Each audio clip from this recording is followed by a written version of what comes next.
கிறிஸ்துவுக்குள் மிகவும் பிரியமானவர்களே, சவுண்ட் ஆஃப் ஜாய் ஊழியங்கள் வழங்கும் தேவ சத்தம் என்ற நிகழ்ச்சிக்கு உங்களை அன்போடு கூட நான் வரவேற்கிறேன்.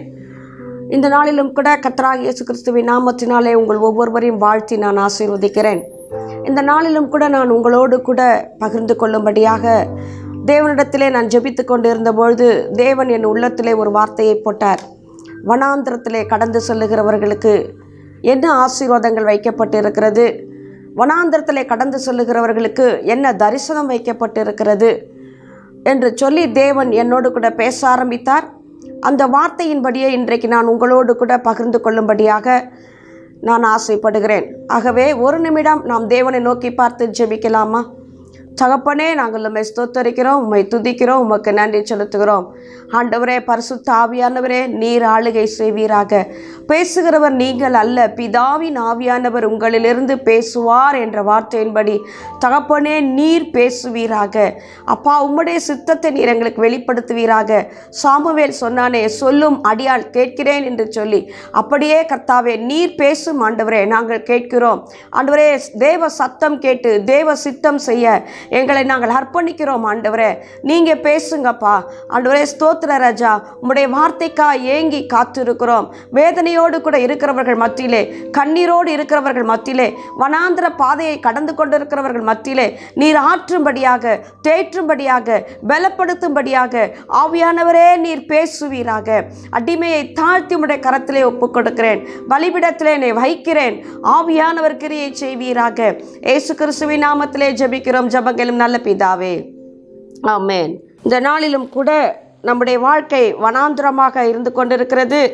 என் வாழ்க்கையிலே செழிப்பு இல்லை, நிம்மதி இல்லை, தனிமை என்னை வாட்டுகிறது, எந்த விதமான ஆசீர்வாதமும் இல்லை, எங்கு சென்றாலும் கதவு அடைக்கப்படுகிறது, நான் யாருக்கு நன்மை செய்தாலும் அது எனக்கு தீமையாகவே மாறுகிறது, எந்த ஆறுதலும் இல்லை, என் சொந்த குடும்பமே என்னை காயப்படுத்துகிறது, நான் அனாதையாக இருக்கிறேன், என்னை புரிந்து கொள்ள யாரும் இல்லை, என்னை நேசிக்க யாரும் இல்லை, எனக்கு உதவுவார் ஒருவரும் இல்லை, எல்லாவற்றையும் நான் இழந்து நிற்கிறேன், ஒன்றும் இல்லாதவனாக, எல்லாராலும் கைவிடப்பட்டவளாக, புறக்கணிக்கப்பட்டவளாக, மிகவும் ஏமாற்றப்பட்டவனாக வனாந்திரத்திலே அலைந்து திரிந்து கொண்டிருப்பதைப் போல என் வாழ்க்கை இருந்து கொண்டிருக்கிறது. நான் யாருக்காக வாழ வேண்டும், நான் எதற்காக வாழ வேண்டும், நான் உயிரோடு கூட இருந்து என்ன பயன் என்று சொல்லி நீங்கள் வேதனையோடு கூட சொல்லுகிறீர்களா? எலியா என்ற ஒரு தேவ மனுஷன் சொன்னார். அப்படித்தான் 1 ராஜாக்கள் 19வது அதிகாரத்திலே வாசிக்க முடியும். போதும் கர்த்தாவே என்னை எடுத்துக்கொள்ளும் என்று சொல்லி தேவனுக்காய் பெரிய காரியங்களை செய்தவர். 450 பாகால் தீர்க்கதரிசிகளை தேவனுடைய வைராக்கியத்தினால் கொண்டு போட்டவர். வானத்திலிருந்து அக்னியை இறக்கி கர்த்தரே தேவன் என்று நிரூபித்த ஒரு தேவ மனுஷன். அவ்வளவு வல்லமையான காரியங்களை செய்தவர். 1 ராஜாக்கள் 17வது அதிகாரம் 1வது வசனத்திலே வாசிக்கும் பொழுது அங்கு பார்க்க முடிகிறது, கர்த்தருடைய சமூகத்திலே நிற்கிற நான் என்று சொல்லி தைரியமாக சொல்லுகிற ஒரு தேவ மனிதன். தேவ சமூகத்திலே அவர் நிற்கிற ஒரு தேவ மனிதன், தேவ சமூகத்திலே விழுந்து கிடக்கிற ஒரு தேவ மனிதன், தேவனுக்காய் பெரிய காரியங்களை செய்த மனிதன். அவர் சொன்னால் மழை வரும், அவர் சொன்னால் மழை நிற்கும், அப்படி தன்னுடைய வார்த்தையிலே வல்லமை உள்ள ஒரு தேவ மனிதன். எசபேல் என்ற ஒருவருடைய வார்த்தைக்காக பயந்து போய் சூறை செடியின் கீழே படுத்துக்கொண்டு போதும் கர்த்தாவே என்னை எடுத்துக்கொள்ளும் என்று சொல்லி அங்கு எலியா சொல்லுகிறார். அப்படிதான் உங்களுடைய வாழ்க்கையில் நீங்களும் சொல்லுகிறீர்களோ? தேவனுக்காய் பெரிய காரியங்களை செய்தவர்கள், தேவனுக்காய் வல்லமையாய் பிரகாசித்தவர்கள், தேவனுக்காய் அரும்பெரும் காரியங்களை செய்தவர்கள் இன்றைக்கு சோர்ந்து போயிருக்கிறீர்களோ? இந்த நாட்களே இனி என்ன ஆகும், எப்படி போகும், சபையின் காரியங்கள் எப்படி ஆகும், இனி ஊழியங்கள் எப்படி நடக்கும், சோர்ந்து போனீர்களோ? உங்களுக்கும் என்று தேவன் பேசுகிறார். இதோ நீங்கள் வனாந்திரத்தின் பாதையிலே கடந்து சென்று கொண்டிருக்கிறீர்களோ? வனாந்திரத்திலே ஆறுகளை உண்டாக்கினவர், அவாந்திர வெளியிலே தண்ணீர் தடாகங்களை உண்டாக்கினவர் நம் நடுவில் இருக்கிறார் என்பதை மறந்து போகாதீர்கள். உங்கள் வாழ்க்கை வனாந்திரமாக இருக்கிறதா? சந்தோஷப்படுங்கள்.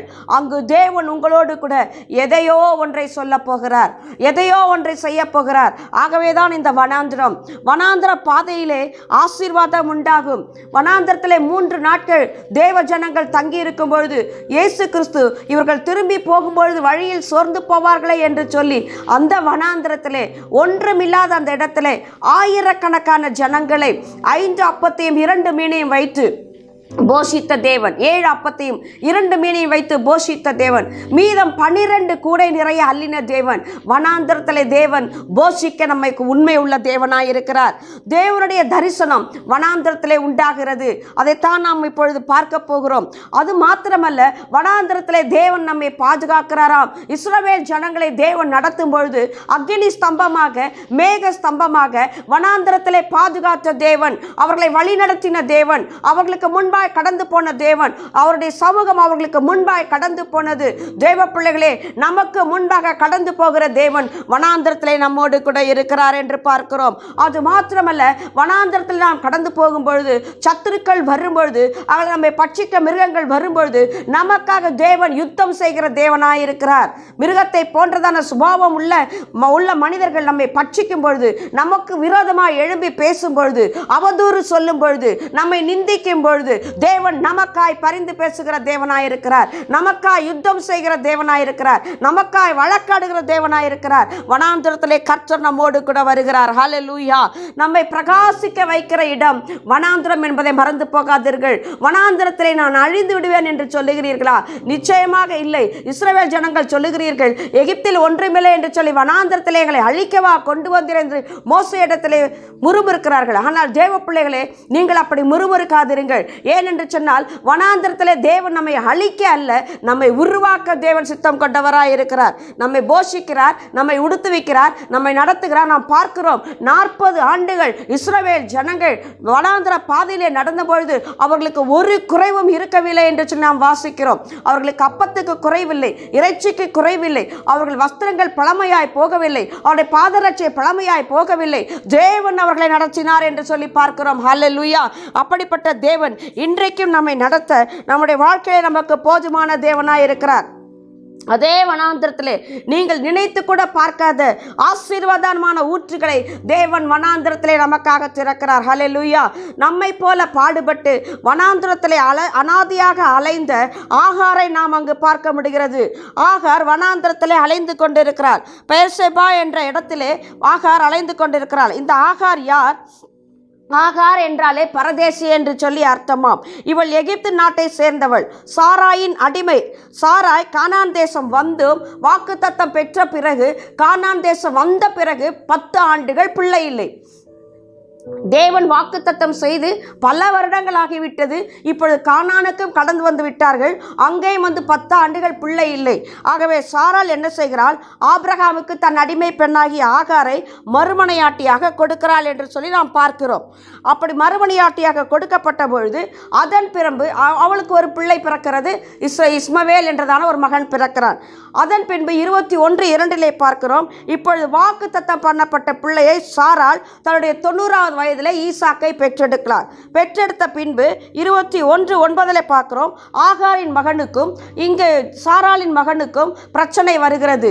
அங்கு ஈசாக்கு பரியாசம் பண்ணப்படுகிறதை கண்டு சாராள் தன் கன்னடத்திலே கடந்து செல்கிறாள். இது எப்படி என்று சொல்லி, அப்பொழுது ஆபிரகாம் நீ என்ன செய்ய வேண்டுமோ செய் என்று சொன்ன பொழுது அவள் சொல்லுகிறாள், இவன் சுதந்திரவாளி அல்ல, ஆகவே இவனை அனுப்பிவிடும் என்று சொல்லி ஆகாரையும் பிள்ளையும் அனுப்பிவிட சொல்லுகிறாள். அவன் தேவனிடத்திலே விசாரித்து விட்டு அவன் அப்பத்தையும் தண்ணீரையும் கொடுத்து வனாந்திர அனுப்பிவிடுகிறான். பெயர்சபா என்றால் ஆணையின் கிணறு என்று சொல்லி அர்த்தம், உடன்படிக்கை செய்த இடம் என்று சொல்லி அர்த்தம். ஏற்கனவே தேவன் ஆகாருக்கு அந்த இடத்திலே தரிசனமாகி இருக்கிறார். முன்பு ஒரு முறை சாராளை இவள் அற்பமாய் நடத்தின பொழுது துரத்தப்படுகிறாள். அந்த இடத்திலே தேவன் அவளை சந்திக்கிறார். வனாந்திரத்திலே அலைகிறாள். அப்பொழுது அவளை தேவன் சந்திக்கிறார். ஆகாரே, இங்கு என்ன உனக்கு வேலை என்று சொல்லி தேவன் கேட்கும் பொழுது அவள் அழுகிறாள். அப்பொழுது கர்த்தர் சொல்லுகிறார், உனக்கு ஒரு பிள்ளை பிறக்கும், அவன் பலத்த ஜாதியாய் இருப்பான், அவன் துஷ்ட மனிதனாய் இருப்பான், எல்லோருக்கும் விரோதமாய் அவனுடைய கை இருக்கும் என்று சொல்லி அவனுக்கு தேவன் அவன் ஆபிரகாம் வித்தாய் இருக்கிறபடினால் நான் அவனை ஆசீர்வதிப்பேன் என்றெல்லாம் சொல்லி வாக்குத்தத்தம் சொல்லி தேவன் மறுபடியும் அனுப்புகிறார். ஆனால் திரும்பவும் அவள் அங்கு அடங்கி இல்லாதபடிக்கு அங்கு பிரச்சனைகள் உருவானது நிமித்தம் மறுபடியும் அவள் அங்கு துரத்தப்படுகிறாள். துரத்தப்படும் பொழுது திரும்பவும் வனாந்திர பாதையிலே அலைகிறாள். அவளுடைய வாழ்க்கை அலைந்து திரிகிற ஒரு வாழ்க்கையாகவே போகிவிட்டது. யாரும் இல்லாத ஒரு வாழ்க்கை, அனாதையான ஒரு வாழ்க்கை, அவள் ஆண்டவரை அங்கு தேவனை தரிசிக்கிறாள். தேவனை தரிசித்து என்னை காண்கிற தேவனை நானும் கண்டேனே என்று சொல்லி தேவனுக்கு பெயர் வைக்கிறாள். ஆனாலும் அந்த தேவனை அவள் உறுதியாய் பற்றி பிடித்துக் கொள்ளவில்லை. இரக்கத்தின் தேவன், மனதிருக்கத்தின் தேவன் அவள் எப்படியாவது போகட்டும் என்று சொல்லி விட்டு விடவில்லை. மறுபடியும் அவள் வனாந்தரத்திலே கடந்து போகும் பொழுது பிள்ளை அங்கு அழுகிறது. குடிக்க தண்ணீர் இல்லை, பிள்ளை அழுகிறது. பிள்ளை சாகிறதை காண முடியவில்லை என்று சொல்லி கொஞ்சம் தூரத்தில் போய் உட்கார்ந்து அழுகிறாள். அவள் அந்த நேரத்தில் என்ன செய்திருக்க வேண்டும்?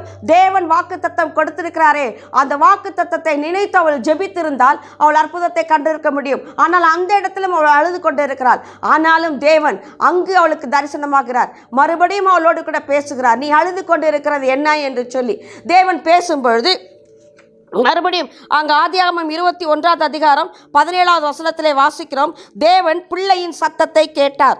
21:19 தேவன் ஆகாரின் கண்களை திறந்தார், தண்ணீர் துறவை கண்டு துருத்தியில் தண்ணீர் கொண்டு போய் பிள்ளைக்கு கொடுக்கிறார். தேவ பிள்ளைகளே, வனாந்தரத்திலே தேவன் ஆகாருக்காக ஒரு ஊற்றை புறப்பட பண்ணுகிறார். அந்த ஊற்றை காணும்படியாக கர்த்தர் ஆகாரின் கண்களை திறக்கிறார். நம்முடைய தேவன் இரக்கத்தின் தேவன், நல்ல தேவன், நமக்கு சகாயராய் இருக்கிற தேவன். நினைச்சு பாருங்க, அவளுக்கு தேவை அப்பொழுது தண்ணீர் தான். ஒரு பாட்டில் தண்ணீர் கொடுத்திருக்கலாம், இல்லை என்று சொன்னால் ஒரு குடம் தண்ணீர் கொடுத்திருக்கலாம். அந்த துருத்தியில் எவ்வளவு பிடிக்குமோ அவ்வளவு தண்ணீர் கொடுத்திருக்கலாம். ஆனால் ஆண்டவர் அவளுக்காக ஒரு ஊற்றையே புறப்பட பண்ணினார். இன்றைக்கு வரைக்கும் பெயர் சபாவிலே அந்த ஊற்று இருக்கிறது. தேவ பிள்ளைகளே, நம்முடைய தேவன் நம்முடைய அலைச்சல்களை அறிந்திருக்கிற தேவன், நம்முடைய கண்ணீரை அறிந்திருக்கிற தேவன். வேதம் சொல்லுகிறது, அவர் நம்முடைய கண்ணீர் துளிகளை துருத்தியிலே வைத்திருக்கிறாராம். அப்படிப்பட்ட தேவன் சொல்லுகிறார், இங்கு ஒரு ஊற்றை ஆகாருக்காக புறப்பட பண்ணினார். இந்த பரதேசியான ஆகாரை கர்த்தர் நினைத்து பார்த்து ஆசீர்வதிப்பாரே என்று சொன்னால், இன்றைக்கு அழுது கொண்டிருக்கிற உங்களோடு தேவன் சொல்லுகிறார், உன் பிள்ளையை நான் பெரிய ஜாதியாக மாற்றுவேன் என்று சொல்லி ஒரு துருத்தி தண்ணீருக்காக கர்த்தர் ஒரு துறவையே திறந்தார். தேவ பிள்ளைகளே, உங்களுக்காக அவர் எதையும் செய்ய வல்லமையுள்ள தேவனாய் இருக்கிறார். நான் ஏற்கனவே சொல்லியிருக்கிறேன், கர்த்தர் உங்களுக்கு ஒன்றை சொல்லியிருப்பார் என்று சொன்னால், உங்களுக்கு ஒரு தேவை இருக்கும் என்று சொன்னால், இந்த உலகத்திலே அது இல்லை என்று சொன்னாலும் இல்லாதவைகளை இருக்கிறவை போல் அழைக்கிற தேவனாகிய கர்த்தர் அதை உண்டாக்கியாவது உங்களுக்கு கொடுத்து உங்களை ஆசீர்வதிக்கிற தேவன் நம்முடைய தேவன். ஹல்லேலூயா. வனாந்திரத்தில் அவருடைய சந்ததியை கர்த்தர் வாக்கு கொடுத்ததை போலவே பெருக பண்ணுகிறார். வனாந்திரத்தில் இஸ்மவேலை வளர்க்கிறார், அவனை வில்வித்தைக்கிறனாய் வளர்க்கிறார். அவர் பெரிய ஜாதியாக தேவன் மாற்றினார். இன்றைக்கும் தேவ பிள்ளைகளே, உன் சந்ததியின் மேலே ஆவியையும் உன் சந்தானத்தின் மேலே ஆசீர்வாதத்தையும் ஊற்றுவேன் என்று சொல்லி வாக்கு பண்ணியிருக்கிற தேவன் உண்மையுள்ளவர் அல்லவா?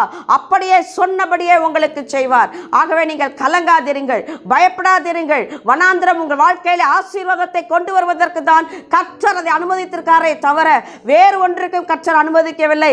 இஸ்ரவேல் ஜனங்களுக்கு தேவன் வனாந்திரத்திலே நடத்தினார் என்று சொன்னால், வனாந்திரத்திலே ஜனங்களை அவர் ஆசீர்வதிக்கத்தான் அந்த வனாந்திர பாதையிலே தேவன் நடத்தினார். வனாந்திரத்திலே ஆராதனை செய்யும்படியாகத்தான் அவர்கள் கடந்து வருகிறார்கள். அவர்களுக்காக செங்கடலை தேவன் பிளந்தார், யோர்தானை பின்னிட்டு போக செய்தார், எரிகோ மதிலை இடிந்து விழச் செய்தார். ஹல்லேலூயா. இன்றைக்கும் தேவன் உங்களுக்கு அப்படியே செய்வார். நீங்கள் கடந்து போவதற்கு எது தடையா இருந்தாலும் அந்த தடைகளை கர்த்தர் உங்களுக்கு முன்பாக கடந்து சென்று உடைப்பேன் என்று வாக்கு பண்ணுகிறார். ஆகவே கலங்காதிருங்கள், பயப்படாதிருங்கள், திகையாதிருங்கள். தேவன் இன்றைக்கும் ஜீவனுள்ளவராகவே இருக்கிறார். நீங்கள் காற்றையும் காண மாட்டீர்கள், மழையும் காண மாட்டீர்கள். கர்த்தர் உங்கள் பள்ளங்களை எல்லாம் நிரப்ப போகிறார். ஆகவே ஜெபம் என்ற வாய்க்காலை நேராக வெட்டுங்கள், ஆண்டவரிடத்திலே காத்திருங்கள், ஆண்டுடைய முகத்தை நோக்கி பாருங்கள், நீங்கள் ஜெபியுங்கள், நீங்கள் ஆயத்தமாகுங்கள். தேவன் கிள்ளி அல்ல, அள்ளி கொடுத்து ஆசீர்வதிக்கிற தேவன். தேவன் தாராளமாய் வானத்தின் மதகுகளை திறந்து நம்மை ஆசீர்வதிக்க தேவன். தாகம் உள்ளவின் மேல் தண்ணீரை ஊற்றுகிற நம்முடைய தேவன், வறண்ட நிலத்தின் மேல் ஆறுகளை ஊற்றுகிற தேவன். ஹல்லேலூயா சொல்லுவோமா? ஏசாயா 58:11 சொல்கிறார், நான் உன்னை நித்தமும் நடத்துவேன், மகா வறட்சியான காலங்களில் வற்றாத நீரூற்றாய் இருப்பாய், நீர்ப்பாய்ச்சலான தோட்டத்தை போல் இருப்பார். மகா வறட்சியான காலமாய் இருக்கிறதா? கலங்காதிருங்கள். தேவன் அந்த இடத்துல ஊற்றுகளை புறப்பட பண்ணுகிறார். இஸ்ரவேலிலே வனாந்திரத்திலே பேரீச்ச மரங்கள் இருக்கிறது. பேரீச்ச மரங்கள் உஷ்ணமான மற்ற நாட்களிலே 200 பழங்கள் 300 பழங்கள் கொடுக்குமா. ஆனால் உஷ்ணம் ஏற ஏற அந்த பேரீச்ச மரங்கள் கிட்டத்தட்ட 6000 பழங்கள் 7000 பழங்களை கொடுக்குமா. உஷ்ணம் ஏற ஏற தேவ பிள்ளையே, நம்முடைய வாழ்க்கையிலே உபத்திரவம் வர வர, பாடுகள் வர வர, நாம் கர்த்தருக்காய் அதிக கனிகளை கொடுப்போமே தவிர ஒரு நாளும் நாம் தோற்று போவதே இல்லை, ஒரு நாளும் நாம் கைவிடப்படுவதே இல்லை. அவமானம் உங்களை சூழ்ந்து கொண்டதா, நிந்தை உங்களை சூழ்ந்து கொண்டதா, எல்லா பிரச்சனைகளும் உங்களை அமுக்குகிறதா? ஒரு விதையை பாருங்கள், அதை பூமிக்குள்ளே புதைத்து விட்டால் அந்த விதை வருவதற்குள்ளாக பல பாடுகளை அனுபவித்து தான் வெளியே வருகிறது. 4 புறமும் அது அழுத்தப்படுகிறது. தண்ணீர் ஊற்றும் பொழுது மண் இறுகுகிறது, 4 புறம் உஷ்ணமாக தாக்குகிறது. ஆனாலும் ஒரு சிறிய விதை அது முளைத்து பூமியை விட்டு கிளம்பி, அவ்வளவு பெரிய பூமியிலிருந்து கிளம்பி மேலே வந்து அது தான் செய்ய வேண்டியதை செய்து முடிக்கிறது. தேவனுடைய பிள்ளைகளே, அது போலவே தேவன் உங்களுக்கு ஒரு தரிசனத்தை கொடுத்திருப்பார் என்று சொன்னால், தேவன் ஒரு வார்த்தையை கொடுத்திருப்பார் என்று சொன்னால், தேவன் உங்களை அழைத்திருப்பார் என்று சொன்னால், இன்றைக்கும் நீங்களும் அப்படியே எல்லா தடைகளையும் உடைத்து, எல்லா பிரச்சனைகளையும் உடைத்து நீங்கள் முன்னேறுவீர்கள் என்று கர்த்தர் சொல்லுகிறார். நீங்கள் வளருவீர்கள் என்று கர்த்தர் சொல்லுகிறார். நீங்கள் பெருகுவீர்கள் என்று கர்த்தர் சொல்லுகிறார். ஒருவரும் அதை தடை செய்ய முடியாது. இந்த கல்லின் மேல் என் சபையை கட்டுவேன், பாதாளத்தின் வாசல்களை அதை மேற்கொள்ள முடியாது. ஆகவே தேவ ஊழியரே, பலன் கொள்ளுங்கள், திடன் கொள்ளுங்கள். இதோ கர்த்தர் எழும்புகிற காலம் வந்திருக்கிறது. சத்துருக்கள் சிதறண்டு போகிற காலம் வந்திருக்கிறது. மந்தை மந்தையாய் கர்த்தர் சபையிலே கொண்டு வந்து சேர்க்கிற வேலை வந்திருக்கிறது. வனாந்தரமான இந்த நாட்களிலே சோர்ந்து போகாதிருங்கள், பலப்படுங்கள், ஜெபத்தை கூட்டுங்கள், உபவாசத்தை கூட்டுங்கள், உபவாசத்தை நியமியுங்கள், ஜெபியுங்கள், ஜெபியுங்கள். கர்த்தர் நமக்கு பெரிய காரியங்களை செய்ய வல்லமையுள்ள தேவனாயிருக்கிறார். ஆகாரை ஆசீர்வதித்த தேவன் நம்மையும் ஆசீர்வதிக்க ஒரு யாக்கோபின் ஊற்றை தேவன் திறந்திருக்கிறார். ஹல்லேலூயா. சிலுவையிலே நமக்காக ஒரு ஊற்றை கர்த்தர் புறப்பட பண்ணி இருக்கிறார். ஆகவே சோர்ந்து போகாதீர்கள். சிலுவையிலே இருந்து வருகிற ஊற்று இன்றைக்கு உங்களை ஆசீர்வதித்தே தீரும். அந்த ஆசீர்வாதத்திற்குள்ளாய் கர்த்தர் உங்களை நடத்த அவர் ஆவலுள்ள தேவனாயிருக்கிறார். உங்களுக்கு முன்பாக கடந்து போகிற தேவனாயிருக்கிறார். ஹல்லேலூயா சொல்லுவோமா? அது மாத்திரமல்ல, அடுத்ததாக பார்க்கிறோம், வனாந்திரத்திலே தரிசனம் உண்டாகிறது. வனாந்திரத்திலே யாக்கோபு என்ற மனிதன் எல்லாராலும் கைவிடப்பட்டவனாய், தாய் தகப்பனாலே கைவிடப்பட்டவனாய், தகப்பனால் ஆசீர்வாதத்தை பெற்றுக்கொண்டவனாய் கடந்து செல்லுகிறான். என்ன ஆசீர்வாதம்? ஆதியாகமம் 27வது அதிகாரம் 28, 29 வாசித்து பாருங்க. தேவன் உனக்கு வானத்து பனியையும் பூமியின் கொழுமையும் மிகுந்த தானியத்தையும் திராட்சரசத்தையும் தந்தருள்வாராக. 27, 29 ஜனங்கள் உன்னை வணங்குவார்கள், உன் சகோதரனுக்கு நீ எஜமானாவாய், உன்னை சபிக்கிறவர்களை சபிக்கப்படுவார்கள், உன் ஆசீர்வதிக்கிறவர்கள் ஆசீர்வதிக்கப்படுவார்கள் என்று யாக்கோபுக்கு தேவன் இங்கு வாக்குத்தத்தம் கொடுக்கிறார். தகப்பன் மூலமாக யாக்கோபுக்கு வாக்குத்தத்தம் வருகிறது. வானத்து பனி என்று சொன்னால் ஆவிக்குரிய ஆசீர்வாதம், பூமியின் கொழுமை என்று சொன்னால் பூமிக்குரிய ஆசீர்வாதம், மிகுந்த தானியம் என்று சொன்னால் தேவனுடைய வார்த்தை, வாக்குத்தத்தமான தானியங்கள், திராட்சை ரசம், அபிஷேகத்தை குறிக்கிறது. ஆகவே வானத்திற்குரிய ஆசீர்வாதத்தையும் பூமிக்குரிய ஆசீர்வாதத்தையும், அதாவது ஆவிக்குரிய ஆசீர்வாதத்தையும், உன்னதத்திற்குரிய ஆசீர்வாதத்தையும், பூமிக்குரிய ஆசீர்வாதத்தையும், மிகுந்த தானியங்களையும், கர்த்தருடைய வாக்கு தத்தங்களையும், அபிஷேகத்தையும் கர்த்தர் உங்களுக்கு கொடுத்திருக்கிறார். ஆகவே வனாந்திரத்தில் நடக்கும்போது சோர்ந்து போகாதிருங்கள். ஹல்லேலூயா. வாக்கு தத்தம் பண்ணின தேவன் உண்மையுள்ளவராயிருக்கிறார். யாக்கோபு இப்பொழுது ஒரு தடியோடு கூட வனாந்திரத்தில் கடந்து போய் கொண்டிருக்கிறார். பெரிய வாக்கு தத்தங்களை பெற்ற யாக்கோபு தகப்பன் மூலமாய் ஆசீர்வதிக்கப்பட்டவர். ஈசாக்கு பெரிய ஐஸ்வர்யவான். ஏனெடுத்தனால் அவர் தகப்பனாகிய ஆபிரகாம் பெரிய செல்வசீமான் என்று பார்க்கிறோம். ஈசாக்கும் பெரிய செல்வசீமான். ஆனால் இங்கு யாக்கோபு தனியாக அனுப்பப்படுகிறார். ஈசாக்குக்கு பெண் பார்க்கும்போது 10 ஒட்டகங்கள் கடந்து போனது. பொன் வெள்ளியோடு கூட உச்சிதங்களோடு கூட தகப்பன் அனுப்பி வைத்தார். ஆனால் இன்றைக்கு தகப்பனோ யாக்கோபை தனியாக அனுப்புகிறார். அவன் உயிர் பிழைத்தால் போதும் என்று சொல்லி, ஏசா கொன்றுபடுவான் என்று சொல்லி யாக்கோபை அங்கு தனியாக அனுப்புகிறார். ஒரு தடியோடு கூட கொஞ்சம் எண்ணெயோடு கூட கடந்து போகிறார். தடி எதை குறிக்கிறது? தேவன் கொடுத்த வாக்கு தத்தம். அந்த வாக்கு தத்தத்தை பிடித்தவனாக யாக்கோபு புறப்பட்டு விட்டான். கொஞ்சம் எண்ணெய் இருந்தது. இஸ்ரவேல் ஜனங்கள் நடக்கும் பொழுது, வனாந்தரத்தில் நடக்கும் பொழுது கால்வலி வந்தால் அது பெயின் கில்லராக யூஸ் பண்ணுவார்களாம். அந்த எண்ணெயை தேய்த்து கொள்ளும் போது வலி போய்விடும். அதனால் கொஞ்சம் எண்ணெயோடு கூட அங்கு யாக்கோபு புறப்பட்டு போகிறான். வனாந்திரம் வந்து விட்டான். பெயர்சபாவிலிருந்து இப்போ பாதாம் அரானுக்கு கடந்து போகிற வழியிலே வனாந்திரம் வந்து விட்டது. வனாந்திரம் வந்து விட்டது மாத்திரம் இல்லை, அங்கே பாருங்க, ஓரிடத்தில் 28:11 ஆதியாகமம் 28:11 ஓரிடத்தில் வந்து சூரியன் அஸ்தமித்து விட்டது. அங்கே ராத்தங்கி கற்களில் ஒன்றை எடுத்து தன் தலையின் மேல் வைத்து நித்திரை செய்யும்படி படுத்து கொண்டான். ஹல்லேலூயா. வனாந்திரத்திற்கு வந்தான், அங்கு சூரியன் அஸ்தமி விட்டது. தேவ பிள்ளையே, உங்கள் வாழ்க்கையிலும் சூரியன் அஸ்தமித்து விட்டதா? இருள் சூழ்ந்து விட்டதா? என் வாழ்க்கை இருளாய் இருக்கிறதே, எங்கு போனாலும் எனக்கு வெளிச்சம் இல்லையே, எங்கு போனாலும் எனக்கு தடையாக இருக்கிறதே, எல்லா பக்கமும் கதவு அடைக்கப்பட்டு இருக்கிறதே, இனி என் வாழ்க்கை வளருமா, இனி என் வாழ்க்கை செழிக்குமா, என் வாழ்க்கையிலே ஒரு விடியல் உண்டாகுமா என்று சொல்லி நீங்களும் கூட வேதனையோடு கூட இருக்கிறீர்கள் அல்லவா?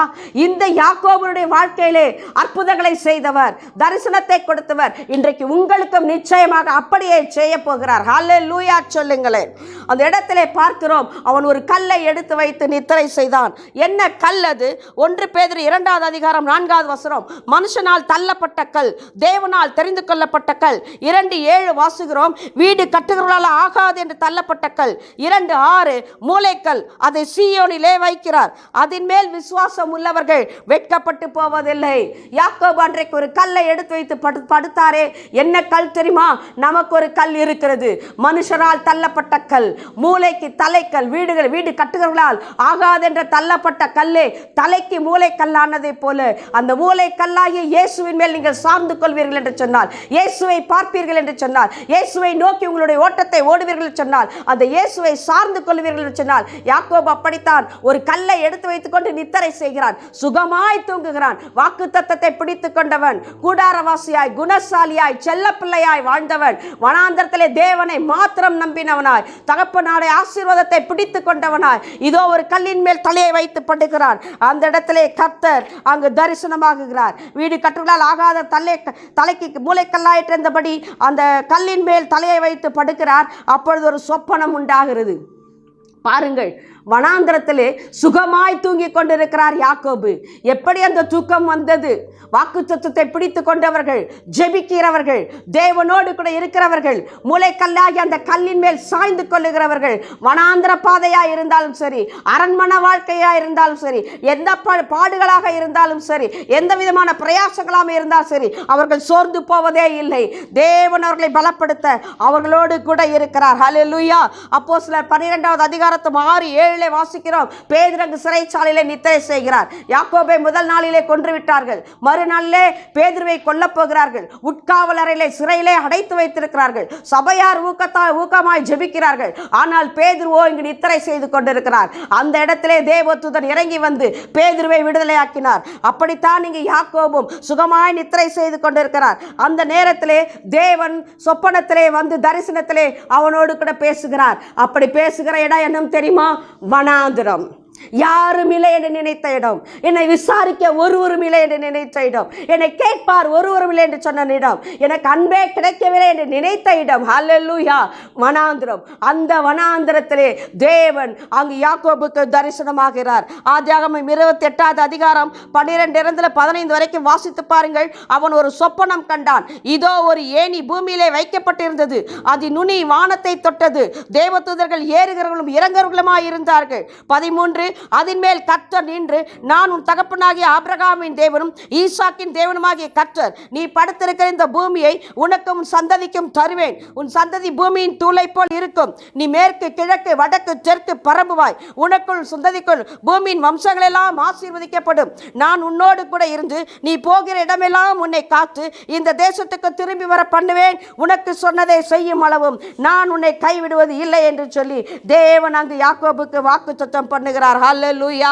கர்த்தர் மேல் நின்றாராம். தேவ பிள்ளைகளே, நீங்கள் உபத்திரவப்படும் பொழுது தேவன் பார்த்து கொண்டு இருக்கிறவர் அல்ல, சிங்காசனத்திலே சுகமாய் உட்கார்ந்து கொண்டு இருக்கிறவர் அல்ல, அவர் எழுந்து நிற்கிற தேவன். யோவான் ஸ்தேவானை கல்லெறிந்து கொல்லும் பொழுதும் அப்படித்தான் தேவன் அங்கு சிங்காசனத்திலே உட்கார்ந்திருக்கவில்லை. தம்முடைய பிள்ளையை வரவேற்கும்படியாய் எழுந்து நின்ற தேவன். வனாந்திர பாதையிலே நீங்கள் போகும்பொழுது தேவன் உங்களுக்கு முன்பாக கடந்து போகிறார். நாம் நினைத்துக் கொண்டிருக்கோம் பரலோகத்திலே தேவன் இருக்கிறார் என்று சொல்லி. இதுல தேவ பிள்ளைகளே, நீங்கள் வனாந்திரத்திலே கடந்து போகும்பொழுது, கண்ணீரின் பாதையிலே நீங்கள் கடந்து போகும்பொழுது உங்களுக்கு முன்பாக தேவன் அங்கு கடந்து போகிற தேவனாய் இருக்கிறார். அப்பொழுது யாக்கோபு சொல்லுகிறான், ஆதியாகமம் 28வது அதிகாரம் 16வது வசனம் சொல்லுகிறார் பாருங்கள், கர்த்தர் இந்த ஸ்தலத்திலே இருக்கிறதை நான் அறியாதிருந்தேன். நாம் தேவ பிள்ளைகளே, நாமும் கூட அப்படித்தான் இருக்கிறோம். நாம் பாடுகள் மத்தியிலே போகும்பொழுது, உபத்திரவங்கள் மத்தியிலே போகும்பொழுது, அவமானங்கள் மத்தியிலே போகும்போது, நிந்தையிலே போகும்பொழுது, சொந்த வீட்டாராலே பகைக்கப்படும் பொழுது, எல்லாராலும் கைவிடப்படும் பொழுது, ஊழியத்திலே நெருக்கங்கள் வந்த பொழுது, ஊழியத்திலே தூற்றப்படும் பொழுது, பல பிரச்சனைகளை கூட நாம் கடந்து போகும் பொழுது நாம் நினைத்துக் கொள்ளுகிறோம் கர்த்தர் நம்மோடு கூட இல்லை என்று சொல்லி. தேவன் இருந்தால் நமக்கு ஏன் இப்படியெல்லாம் நடக்கிறது என்று சொல்லி நினைத்துக் கொள்ளுகிறோம். இல்லை பிள்ளைகளே, தேவன் உங்களுக்கு முன்பாக அங்கே நிற்கிறார். ஹல்லேலூயா. யாக்கோபு சொல்லுகிறார், தேவன் இந்த ஸ்தலத்திலே இருக்கிறார் என்பதை நான் அறியாதிருந்தேன் என்று சொல்லி அந்த ஸ்தலத்திற்கு ஏல்பெத்தேல் என்று பெயர் விடுகிறார். கையிலே கொண்டு வந்த எண்ணெயை படுத்திருந்த கல்லை நிறுத்தி அந்த எண்ணெயை வார்த்து தேவனோடு கூட உடன்படிக்கை செய்கிறார். உடன்படிக்கை உண்டாகும் இடம் வனாந்திரம். வனாந்திரத்தில் நீங்கள் நடந்து கொண்டு இருக்கிறீர்களா? இன்றைக்கு கர்த்தர் உங்களோடு கூட ஒரு உடன்படிக்கை செய்கிறார். தேவன் உன்னோடு கூட இருந்து, நீ போகிற இடமெல்லாம் கர்த்தர் உன்னை பாதுகாத்து, தேவன் உன்னோடு கூட இருந்து திரும்பி வர பண்ணுவாராம். அல்லேலூயா.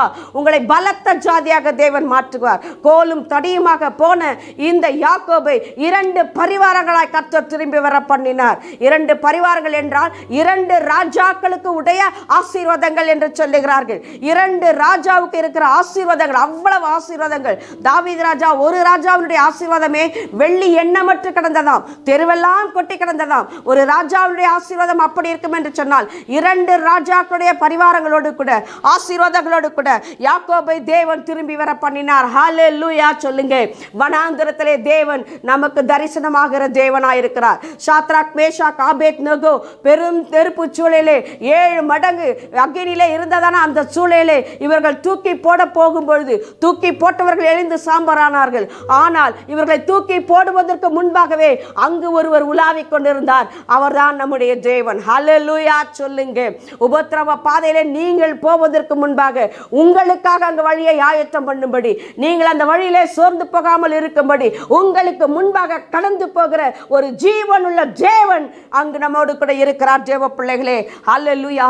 ஆகவே சோர்ந்து போகாதிருங்கள். தானியேலை சிங்கக்கெபியிலே போடும்பொழுது அவருக்கு முன்பாக அங்கு தேவன் போய் சிங்கங்களின் வாயை கட்டி போட்ட தேவன் நம்முடைய தேவன். ஆகவே வனாந்திர பாதையா, சோர்ந்து போகாதிருங்கள். கண்ணீரை துடைத்துக் கொள்ளுங்கள், பலப்படுத்துங்கள். தேவனே உங்களை நடத்தி கொண்டு வருகிறார். ஏன் தெரியுமா? உங்களை பெருக பண்ணும்படி.